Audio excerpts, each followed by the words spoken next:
윤석열 대통령이 변호인단 선임에 난항을 겪고 있는 걸로 전해지고 있습니다. 헌법재판소는 오늘 대통령이 탄핵 서류를 수령한 걸로 간주하겠다면서 이번 주 금요일에 첫 절차를 개시하겠다는 입장입니다. 그래서 대통령 측의 반응이 더 주목됩니다.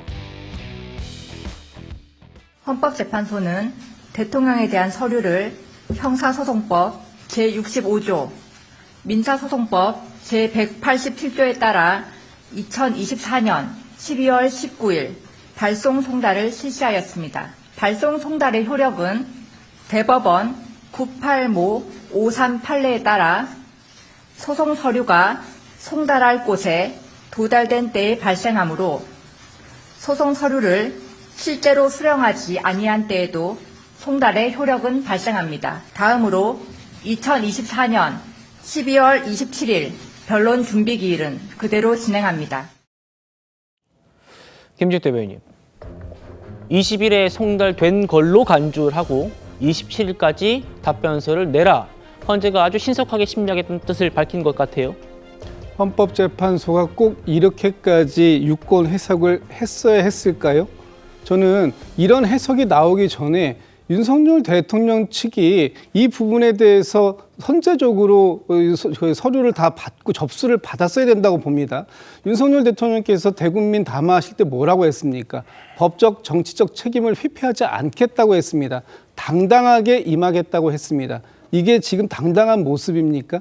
대통령께서 예전에 노무현 대통령 또는 박근혜 대통령 어떻게 했습니까? 이런 저기 헌법재판소에서 탄핵 관련 서류가 왔을 때 즉시 받은 적도 있고 하루 지난 다음에 받은 적도 있습니다. 지금처럼 일주일 동안 접수 자체를 거부했던 적이 있습니까?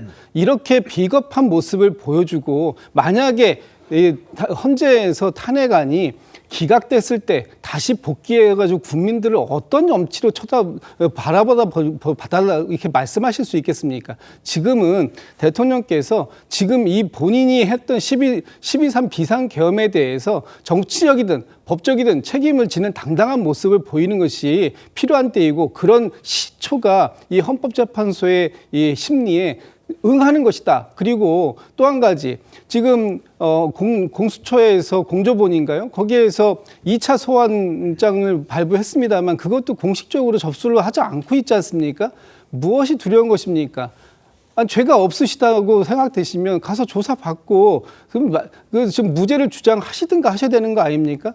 관련돼 있는 사람들이 너무나 많은 증언들이 나오고 또 지금 그 당시에 12.3 비상계엄 사태에 대해서 무장군인들이 국회에 가가지고 난입하는 이런 과정들을 국민이 다 지켜봤습니다. 이 과정에 대해서 대통령께서 해명할 건 해명하고 사과할 건 사과하고 법적 책임 져야 될 건 책임을 져야 되는 것이 지금의 윤석열 대통령의 입장이다. 저는 그런 말씀 드립니다. 알겠습니다. 관련해서 윤석열 대통령 측 입장 한번 들어보시겠습니다.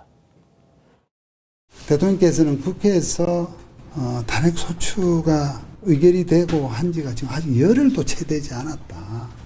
그런 점에서 굉장히 지금 헌법재판소가 왜 이렇게 서두느냐. 이 중요한 사안을 내실 있게 그렇게 이 탄핵법정에서 다뤄지기를 바라는 입장에서 준비를 좀 충분히 하는 가운데서 절차가 진행되기를 절대로 시간을 끈다든가 절차를 이렇게 회피한다든가 그러한 생각은 전혀 없다. 그런 입장인 것 같고요. 그런 점에서 앞으로 머지않은 시기에 이제 다 절차가 진행될 것이다. 그런 생각을 하신 것 같습니다. 대통령 입장에서는 탄핵 심판이 우선이다 생각하는 거예요. 우선적인 탄핵을 다 이렇게 볼 수 있는 공개법정에서 공방이 돼야 한다. 라고 생각을 하는 것 같습니다. 어떻게 들리십니까, 최 의원님? 대통령이 본인이 얘기한 대로 뭐 당당하게 맞서겠다 뭐 이렇게 얘기를 했으면 원칙적인 절차를 다 지켜야 되는 거죠. 그런 점에서 본다면 이렇게 지금 헌재 심리를 지연시키는 듯한 이런 인상을 주는 것은 바람직한 게 아니다. 저도 분명히 그 부분에 동의를 하고요. 예. 다만 현재 대통령실 주변에서 나오는 얘기는 변호인단 구성에 난항을 겪고 있다 이런 얘기들이 계속 나와요. 그렇죠. 무슨 얘기냐면 그동안 윤석열 대통령의 뭐 친구나 뭐 또는 뭐 선후배라고 하는 사람들이 김홍일 그 전 방송통신위원장이나 윤갑근 전 대구고검장이나 뭐 하는 사람들 외에는 뚜렷하게 지금 실무적인 변호인단 구성이 굉장히 중요하거든요. 예. 근데 그런 사람들 얘기가 별로 안 나오고 있는 것으로 봐서는 아마 변호인단을 실질적으로 변호 전략이나 이런 것들을 마련할 그 실무 변호사들을 구하지 못한 것 아닌가 싶은 생각이 들고, 그렇다면 헌법재판소가 저렇게 일방적으로 지금 끌고 가는 부분은 조금 그 방어권 침해 뭐 이런 가능성도 있다. 그러니까 좀 그 변론 준비기일 때 뭐 그런 것들이 좀 나타나겠습니다만은 그 윤석열 대통령의 방어권도 보장을 해 가면서 헌재가 목표로 하는 그런 그 어떤 헌재 심리, 그것도 늦춰지지 않으면서 그런 접점을 찾는 것이 중요한 것 아닌가 싶습니다. 예.